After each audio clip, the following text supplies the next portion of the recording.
नमस्कार, मैं तुषार गौतम। आप देख रहे हैं दिन भर से न्यू भारत न्यूज। आज रोचक परिणाम आए हैं लोकसभा चुनाव के, जहां दम भरा चाह रहा था कि 400 सीटें पार, लेकिन सिमट के रह गई। बहुमत तो मिल गया लेकिन पसीने छूट गए, छक्के छुड़ा दिए। लेकिन राजस्थान का लोकसभा चुनाव बड़ा रोचक रहा। हैट्रिक नहीं लगा पाए और सीटें रोक दी, बैरिकेडिंग कर दी इंडिया अलायंस ने। ये किसके ऊपर सवाल खड़ा होता है?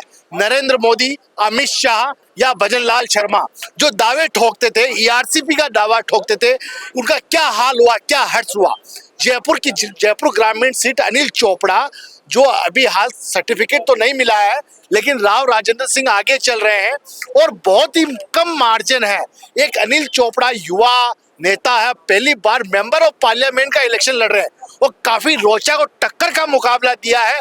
एक दिग्गज नेता को पसीने छक्के छुड़ा दिए और अब कह रहे हैं कि उसमें काउंटिंग में कहीं ना कहीं गलती है, प्रशासन साथ नहीं दे रहा है। ऐसे नतीजे पूरे भारत के अंदर कहीं ना कहीं मिस्टेक हुई है। ऐसे चुनाव आयोग के सामने सवाल खड़े हुए हैं। ये चुनाव आयोग के ऊपर साख का सवाल है। लेकिन इस बार इंडिया अलायंस ने जिस तरह से चुनाव लड़ा, संविधान आरक्षण की बातें करी, उससे बीजेपी को काफी नुकसान मिला। राजस्थान के अंदर पहले फेज की वोटिंग के अंदर वोटिंग प्रतिशत कम रहा, लेकिन देखा जा रहा था राजनीतिक पंडितों के अनुसार कि इस वोटिंग का बीजेपी को फायदा मिलेगा, लेकिन उलट हुआ है। एग्जिट पोल भी कहीं सटीक नहीं बैठा है। इससे लगता है कि अंडर करंट कुछ था। बेरोजगारी, महंगाई जैसे मुद्दे छाए हुए थे, क्योंकि लगातार 10 साल की एंटी इनकम्बेंसी का असर रहा है। भले गृह मंत्री अमित शाह दावा ठोकते रहे हैं कि भारत के अंदर कोई आतंकवादी हमला नहीं हुआ है, भारत का विदेशी तंत्र मजबूत हुआ है, लेकिन आम जनता को महंगाई से राहत चाहिए और बेरोजगारों को रोजगार चाहिए। कोविड के समय जो घटनाएं घटित हुई है, उस समय सरकार का मिसमैनेजमेंट रहा, केंद्र सरकार का, उसका भी लोगों में रोष था। उसका नतीजा ये रहा कि इस बार लोकसभा चुनाव के अंदर भले एनडीए गठबंधन जीता है, बहुमत से आगे है, लेकिन जिस दावा किया जा रहा था कि 400 पार, एक नैरेटिव बनाया जा रहा था, उस नैरेटिव को खत्म कर दिया है इंडिया अलायंस ने। लेकिन राहुल गांधी, प्रियंका वाड्रा की भी हम कमजोरी मानेंगे। हल्के में उन्होंने चुनाव ले लिया। उनके जो खास सिपलसार थे, उन्होंने उनको कॉन्फिडेंस नहीं दिया कि अपन चुनाव जीत सकते हैं, सरकार बना सकते हैं।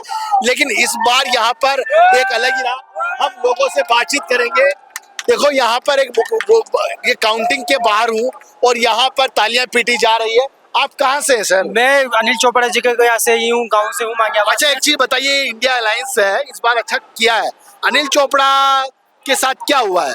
एक धोखा हुआ चोपड़ा जी के साथ। पहले 1800 वोटों से जिता दिया, उसके बाद में अपने अपने क्या बोलते हैं उसको, साहब आए वो, और कलेक्टर साहब अंदर बैठ के पता नहीं क्या किया क्या नहीं किया। फिर हमारे को डायरेक्ट 3000 वोट रिजेक्ट कर दिया हमारे, और फिर 1600 वोटों से उनको जिता दिया, राव राजेंद्र सिंह जी को। तो हमारे साथ तो धोखा हुआ बिल्कुल। लेकिन एक चीज बताइए, जिस तरह से इस बार नरेंद्र मोदी को सीटों का नुकसान हुआ है, भाजपा को नुकसान हुआ है, एनडीए को नुकसान हुआ है, ये क्यों हुआ? मोदी जी को तो देखो, हमें 2014 के अंदर चुनौती दिए हुए हैं। 2014 के अंदर एनएसयूआई का चारों सीटें अनिल चोपड़ा ने निकाली थी 12 साल बाद में, और यही चोपड़ा जी फिर अब की बार हैं। पहली इनकी मोदी जी की रैली फ्लॉप हो चुकी थी कोटपुतली के अंदर, तो इनका स्पेशल फोकस है जयपुर ग्रामीण की सीट पे। लेकिन अब सरकार, ये एनडीए सरकार बन रही है भाजपा की, नरेंद्र मोदी ही प्रधानमंत्री बनेंगे ऐसा लग रहा है। आप सरकार से क्या चाहते हैं? सर, हमारे को सरकार से कोई मतलब नहीं है, हमारे को हमारी जयपुर ग्रामीण सीट से मतलब है। अच्छा जी, इसमें किसका अनदेखा हुआ है? जी भाई साहब, अब लोकसभा चुनाव के बारे में एक ही बात कहूंगा कि मोदी जी ने शतक तो लगाया है, लेकिन 6 कैच ड्रॉप आउट के बाद शतक लगाया है। इसका मतलब ये है कि विपक्ष ने पूरी तैयारी नहीं की। अगर इंडिया गठबंधन पहले चेत जाता तो इस बार इंडिया गठबंधन की सरकार थी। साथ ही हम प्रशासन से मांग करेंगे कि हमारे भाई अनिल चोपड़ा के साथ न्याय हो, और ये जो धांधली कर रहे हैं उस पर इसकी रिकाउंटिंग करे, जो प्रशासन उचित निर्णय ले। धन्यवाद। देखो, इस बार चुनाव बड़ा रोचक था। पब्लिक का हुजूम उमड़ रहा है, पुलिस प्रशासन भी यहाँ मौजूद है। जयपुर का चुनाव बड़ा रोचक था। आप देख रहे थे न्यू भारत न्यूज। हम आपको एक विश्लेषण वाली खबर बता देते हैं बड़े शॉर्ट के अंदर। थोड़ा कैमरामैन उधर दिखाइए कि एक भीड़ उधर जा रही है, और ये सरकार जो प्रशासन की अनदेखी बता रहे हैं, लापरवाही बता रहे हैं कि कहीं ना कहीं काउंटिंग में मिस्टेक हुई है। सर, कहीं ना कहीं काउंटिंग में मिस्टेक लग रहा है? बिल्कुल लग रहा है। ये देश हित के लिए बहुत नुकसान है। आने वाले समय में पुलिस वाले भी रोएंगे।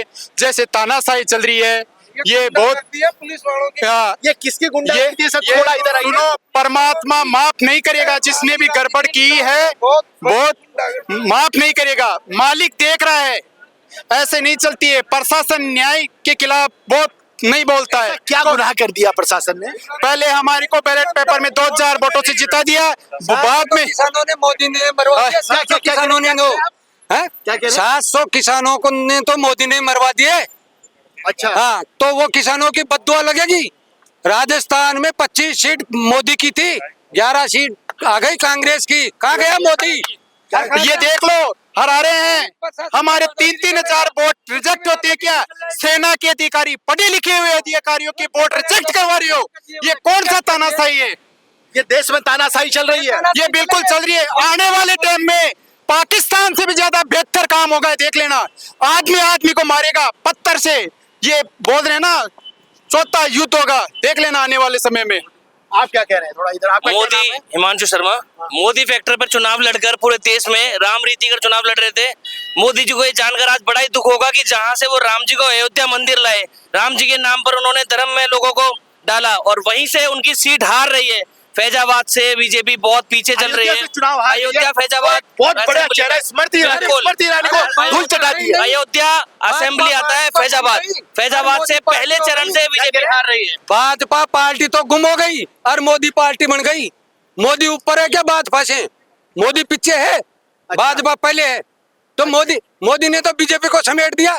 मोदी मोदी क्या है? मोदी अब ये चाहिए सारी What is this पब्लिक, ये पब्लिक कहाँ क्या है गई है? मोदी? ये पब्लिक अपने नेता अरे सब के मोदी साथ खत्म में है। उनकी बात रखने के लिए यहाँ पे आई थी। अनिल चोपड़ा जी जो जयपुर ग्रामीण से सुबह से टक्कर दे रहे थे, 7 चरणों में कंटिन्यू 50,000 से ज्यादा वोटों से आगे थे। लास्ट में जाके जो भी किया जाता है और 3500 से ज्यादा बड़े बड़े अधिकारियों के पोस्टल बैलेट को रिजेक्ट कर दिया जाता है। क्या वो अधिकारी सक्षम है वोट डालने में? क्या उन अधिकारियों को नॉलेज नहीं है वोट कैसे डाला जाता है? क्या उन अधिकारियों को पता नहीं है वोट एक डालने की कीमत क्या होती है? उनके 3500 वोटों को रिजेक्ट कर दिया जाता है इसी तरह। तो ये तरीके देश में अच्छे नहीं है। आने वाले टाइम में युवाओं के लिए ये सही संकेत नहीं है और बहुत जल्दी आपको ये नतीजे देखने को मिल जाएंगे। सुबह से मिल ही रहे हैं, आज अच्छे अच्छे नेताओं की नींद उड़ गई है।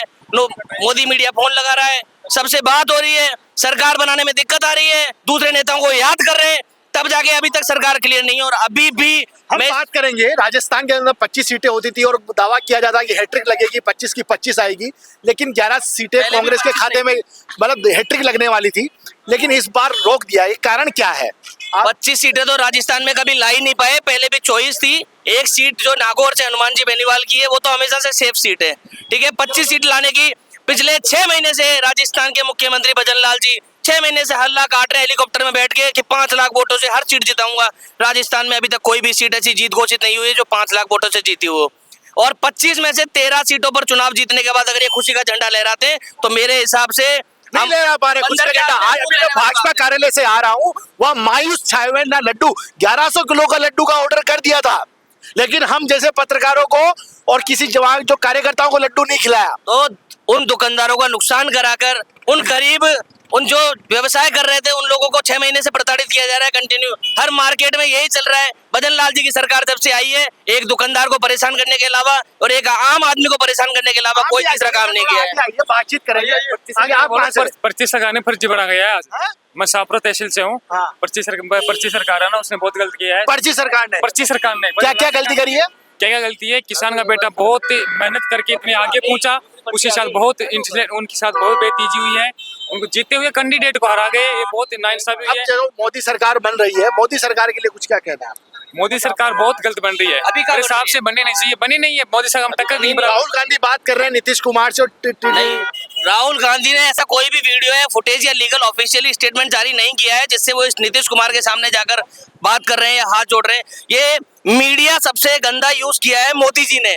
बीजेपी ने पिछले 14 सालों में जब से वो सरकार लड़ने आए थे और लड़ने के बाद 10 साल सबसे ज्यादा मीडिया का दुरुपयोग कर एक जनता की जनन की हानि की है, युवा को भड़काया है, धर्म के नाम पर बहकाया है और उसका फल आज आपको देखने को मिल रहा है। जो मीडिया बीजेपी के पीछे घूमता था, बीजेपी का गुण गाता घूमता था, आज वो मीडिया हमसे पूछ रहा है कि कांग्रेस की सीटें कैसे आई हैं। तो यही है, this is an final and destiny जहां पर मोदी जी पहुंच चुके हैं। नाउ दे विल रियलाइज कि यार हमने ऐसा क्या खोया था और क्या पाया था। चाहे वो बात हो किसी भी सीट की जहां पर वो रो कर चुनाव जीते हैं। आज अनिल चोपड़ा जी को 1100 मतों से हराने के बाद क्या खुशी है? राम मंदिर का भी लाभ नहीं मिला, यूपी में मतलब काफी सीटें गिर गई बीजेपी की, जहाँ बुलडोजर बाबा का भी राम जी चुनाव नहीं लड़ते थे। अगर राम जी चुनाव लड़ते तो उस रात जब वो राजगद्दी पर बैठने वाले थे और दूसरे दिन उनको वनवास जाना पड़ा, वो धर्म था, उस धर्म पर राजनीति कभी नहीं होती थी। यहाँ तो धर्म को राजनीति के नीचे ला दिया गया है।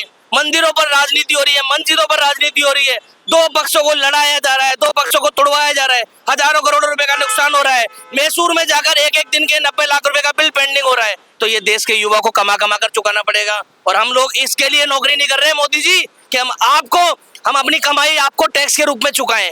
हमारे देश का युवा जाग चुका है, युवा जान चुका है, और ये हकीकत है आने वाले टाइम में। मोदी जी, ये छोटा सा जो थप्पड़ आपके मुंह पे आज आया है ना, ये बहुत जल्दी पूरे तरीके से आपको मिल जाएगा।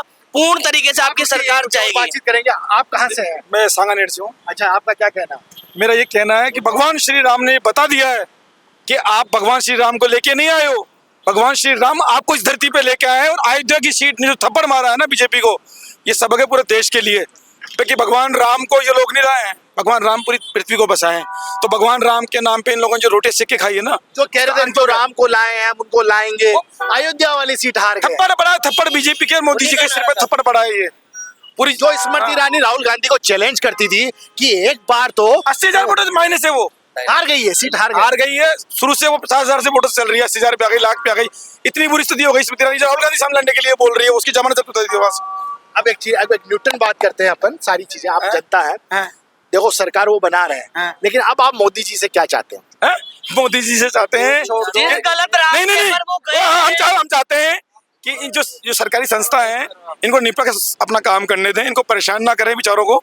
और अब गठबंधन में आ गया, आपको पता लगेगा कि अब सरकार कैसे चलती है। कांग्रेस को तो 20 मोदी जी अकेले ही नहीं है, मोदी जी के सास पाटन में और भी हैं। हमारे माननीय गृह मंत्री जी अमित शाह एक सरेआम कलेक्टर को धमकाते हैं, अपने नियमों को सिखाते हैं। एक कलेक्टर अपनी पढ़ाई करके कलेक्टर बनता है, पॉलिटिशियन के दबाव में कलेक्टर नहीं बनता है। तो मोदी जी ही नहीं, मोदी जी का जितना भी राजपाट है, चाहे वो राजनाथ सिंह जी हो, चाहे अमित शाह जी हो, चाहे नरेंद्र मोदी जी हो, चाहे और भी विधायक और सारे एमएलए और सारे मुख्यमंत्री पद हो, इनको संभलना होगा। और जिस गलत रास्ते पर ये गए हैं घमंड में, उस घमंड को चूर करके देश की जनता के आगे नतमस्तक होना पड़ेगा, ताकि अगली बार ये चुनाव लड़े तो देश इनको चुनाव लड़ाने लायक छोड़े। वरना जिस तरह ये सूरत में बेहाल करते हैं कि हम किसी और को चुनाव नहीं लड़ने देंगे, शायद आने वाले टाइम में इनका भी हाल हो सकता है कि किसी भी कॉन्स्टिट्यूंसी और असेंबली से ये चुनाव नहीं लड़ पाए। और ये होगा, युवा जाग रहा है, युवा जान रहा है, ये फाइनल है। इसके अलावा और कोई डेस्टिनी नहीं है बीजेपी के पास आज की टाइम में। आप क्या कह रहे हैं? आप बताइए सर। जिस तरह से आज एनडीए की सरकार बन रही है, उस पर क्या कहना है? सरकार बन कहाँ पे रही है? बनेगी अभी तो। सरकार बन कहाँ पे रही है? अगर आप इस तरीके से धांधली करके सरकार बनाते हो तो आप तो चुनाव करवाना ही बंद कर दो। फिर ऐसे सरकार थोड़ी बनती है। जब हमारे बड़े भाई साहब अनिल जी चोपड़ा यहाँ से 3,000 वोटों से जीत चुके हैं, उसके बाद में आप कलेक्टर को, हमारे यहाँ से जो भी एजेंट है उनको बाहर निकालते हो, फिर निष्पक्ष अपने धांधली करके आप जिताते हो, बैलेट पेपर पे स्याही फेंकते हो। तो इस तरह से तो आप फिर चुनाव टिकट ही क्यों देते हो? आप दोनों पार्टियों को बीजेपी का टिकट दे दो, आप टिकट ही क्यों देते हो? फिर देखो और भी जनता आ रही है, उनसे भी बातचीत करेंगे। मैं सभी भाजपा वाले मेरे परम मित्रों को हार्दिक बधाई व शुभकामनाएं प्रेषित करना चाहता हूं इस जीत के ऊपर। लेकिन फिर भी जयपुर ग्रामीण की जनता ने दोनों हाथ खड़े करके अनिल चोपड़ा को आशीर्वाद दिया है। ये इतनी बड़ी, सबसे बड़ी विधानसभा पूरे राजस्थान के अंदर वोट बैंक में होती हुई, उसमें 1600-1500 वोटों की कोई हार नहीं होती। ये कांग्रेस पार्टी की जीत है, आम कार्यकर्ता की जीत है। धन्यवाद। एनडीए की सरकार को बहुमत मिल गया है, इस पर क्या कुछ कहेंगे आप? एनडीए को कहाँ बहुमत मिल गया है? अभी तो पूरी सीटों पे स्पष्ट बहुमत मिला ही नहीं है ना। 290 टेंटेटिव आइडिया पहुंच गए 245 से। नीतीश कुमार इस्तीफा दे रहे हैं, नीतीश कुमार जी इस्तीफा दे रहे हैं, वो इंडिया गठबंधन के साथ आ रहे हैं और इंडिया गठबंधन को पूर्ण बहुमत मिलेगी और इंडिया गठबंधन की सरकार बनेगी। अच्छा, एनडीए की सरकार नहीं बनेगी अब की बात। प्रधानमंत्री तो फिर कौन बनेगा? प्रधानमंत्री कोई भी बने, वो बैठ के बड़े नेता डिसाइड कर लेंगे। बाकी जो जयपुर ग्रामीण सीट पर जो हुआ है, आज कह रहे हैं कि काउंटिंग के ऊपर आरोप लगा है कि कहीं फर्जी हुआ है कुछ काम, उसमें क्या हुआ है? ये फर्जी इसलिए हुआ है कि ये लाज बचाने के चक्कर में, मोदी अमित शाह ने लाज बचाने के चक्कर में अपनी, यहाँ मोदी ने कोटपुतली में सभा करी थी, अपनी मोदी लाज बचाने के चक्कर में ये सारा काम करवाया प्रशासन के दबाव में। अनिल जी चोपड़ा चुनाव जीत गए थे 1600 वोटों से, उसको अंदर ही अंदर गालमेल करके प्रशासन के द्वारा हराया गया। आपका क्या कहना है? देखिए साहब, थोड़ा मोदी के लिए कुछ कहिए सर। मोदी चोर है। मोदी चोर है। मोदी अब जब इंडिया की सरकार बनेगी ना, तब इनके कारनामे सामने आएंगे। तो आप देश का सबसे भ्रष्ट और सबसे गंदा प्रधानमंत्री मोदी को मानोगे आने वाले समय में। आप ये कहोगे इसने क्या कर दिया। देखिए साहब, किसान के बेटे हैं, नॉर्मल विद्यार्थी हैं। हमने तो ये देखा है कि हमारे पिता तुल्य बुजुर्गों को इन्होंने दिल्ली के अंदर 1.5 साल तक पटका रखा। 500 से ऊपर किसानों ने शहादत दी। विद्यार्थी वर्ग के साथ बेरोजगारी कर रहे हैं, खिलवाड़ कर रहे हैं, बेरोजगारी है फुल। किसान का बेटा आर्मी में जाता है, वो सोचता है कि आर्मी में नंबर आएगा, देश की सेवा करूंगा, लेकिन इस वैकेंसी को उन्होंने 4 साल कर दिया, जबरदस्ती कर दिया। किसान के बेटे चाहते भी नहीं थे, नौजवान नहीं चाहते थे कि 4 साल कर दिया। इसका भुगतान नरेंद्र मोदी को भुगतना पड़ा। बीजेपी पूर्ण बहुमत के साथ नहीं आई, अब एनडीए के साथ सरकार बनाना चाहती है। लेकिन देखिए, नीतीश जी की भी देखा सोशल मीडिया में, हमने देखा कई नौजवान बातें भी कर रहे हैं, इस्तीफा दे रहे हैं, जैसे कमल जी ने कहा। तो हम ये चाहते हैं कि नरेंद्र मोदी जो तानाशाही सरकार थी वो गिरेगी और इंडिया गठबंधन जीतेगा। इंकलाब जिंदाबाद। देखो, जिस कि इस बार रोचक परिणाम आए हैं, जिस तरह से नरेंद्र मोदी जी कह रहे थे कि 400 पार, और इंडिया अलायंस कह रहा था कि हम सरकार बना रहे हैं, हम 295 के पार। दोनों के सपने पूरे नहीं हुए हैं। राजस्थान, मध्य प्रदेश, छत्तीसगढ़, गुजरात, पश्चिम बंगाल, उत्तर प्रदेश में तो बहुत बुरा बीजेपी का हाल हुआ है। ना राम का वहाँ जो मुद्दा था वो नहीं चल पाया है, राम मंदिर भी बन गया। और जिस तरह से योगी ने जिस तरह से काम किया, उनको बुलडोजर बाबा कहा गया, उनका भी वहाँ जादू नहीं चला। राजस्थान में हैट्रिक लगने की बात कह रहे थे भाजपा वाले, लेकिन हैट्रिक नहीं लगी। और इस बार यहाँ के ऊपर बड़ा 11 सीटों का नुकसान हुआ है बीजेपी को, और हनुमान बेनीवाल रिकॉर्ड तोड़ मतों से जीते हैं, और बीजेपी के दामोदर अग्रवाल भी रिकॉर्ड तोड़ मतों से जीते हैं, और सीपी जोशी प्रदेश अध्यक्ष वो भी रिकॉर्ड तोड़ मतों से जीते हैं। लेकिन कहीं ना कहीं मोदी और अमित शाह और जेपी नड्डा के ऊपर सवाल खड़ा होता है, कहाँ कमी रह गई, मंथन करना चाहिए। जिस तरह से 400 पार का था पूरा माहौल, लेकिन वो पूरा नहीं हो पाया। सरकार एनडीए की बनती हुई नजर आ रही है, अभी पिक्चर क्लियर है। लेकिन इंडिया अलायंस भी नीतीश कुमार से और 1-2 पार्टी और क्षेत्रीय पार्टियों से संपर्क करने की कोशिश कर रहा है। लेकिन कुछ मतलब विदिन 48 घंटे में पता लगेगा कि कौन सरकार का दावा पेश करेगा राष्ट्रपति के पास जाके, और हम आपको दिखाते रहेंगे न्यू भारत न्यूज। आप देखते रहिए। इस बार का लोकसभा चुनाव बड़ा रोचक था, सबको मजा आया। जनता जनार्दन होती है, जनता ही सब कुछ होती है, ये इस बार पता लग गया। इस बार ईवीएम के ऊपर भी आरोप नहीं लगा, ये बहुत अच्छी बात है। सहयोगी अमित शर्मा के साथ मैं तुषार गौतम, न्यू भारत न्यूज से।